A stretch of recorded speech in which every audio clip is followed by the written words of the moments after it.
talk about financial wellness, what are you exactly referring to?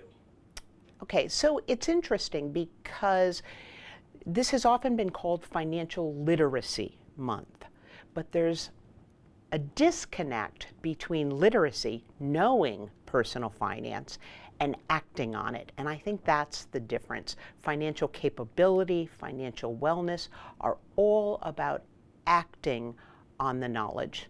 Acting on the knowledge, how can people do that? We look at personal finance really as decision making.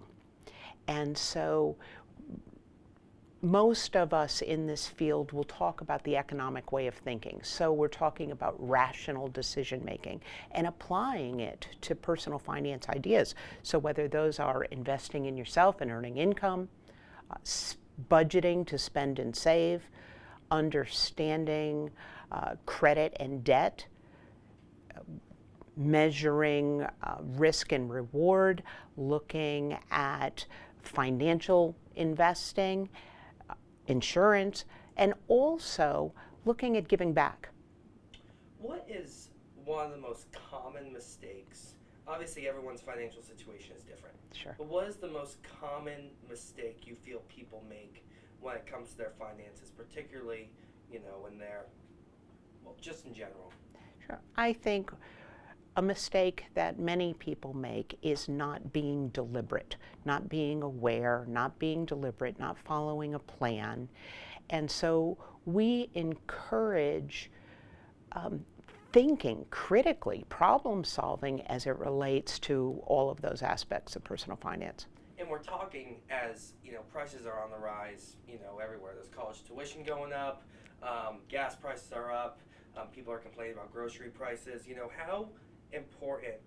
How does financial literacy help with prices everywhere going up? Right. So being aware of those macroeconomic factors that are affecting household finances is a really important one. But the knowledge that people get from studying personal finance is about the decision making. So being prepared when emergencies happen, being prepared when there are factors outside of our control that influence our budgets, being deliberate. You talk about those macroeconomic factors. Talk to me a bit about that, how that can influence people's decision making. Okay, so we're certainly concerned about families that are living paycheck to paycheck.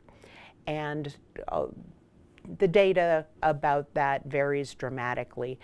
But from self-reported data, that is 60 to 70% of families living paycheck to paycheck, to more quantifiable data about, a quarter of households living paycheck to paycheck. Regardless, it's a large number. And so when those macroeconomic conditions increase the cost of living, then it upsets the balance that is often fragile to begin with. It upsets the balance. So if you are living paycheck to paycheck and then your expenses outside of your control increase, then all of a sudden you're underwater. So then we look at factors like emergency savings and contingency issues, planning for the unexpected. All of this has to factor into a good financial plan.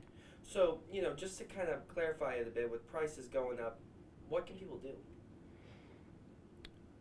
Well, they have to decide what their priorities are. They have to agree to that. And I think that's where what we discussed earlier about the difference between knowing and doing. There has to be a plan to earn more income or reduce expenses when things get tight. So it's important to have a plan in place. Should there be like a backup plan? Absolutely, absolutely. Should there be multiple plans? There should be what-if plans. There should be a budget that families are following, but there also should be emergency funds and backup plans for when the unexpected happen.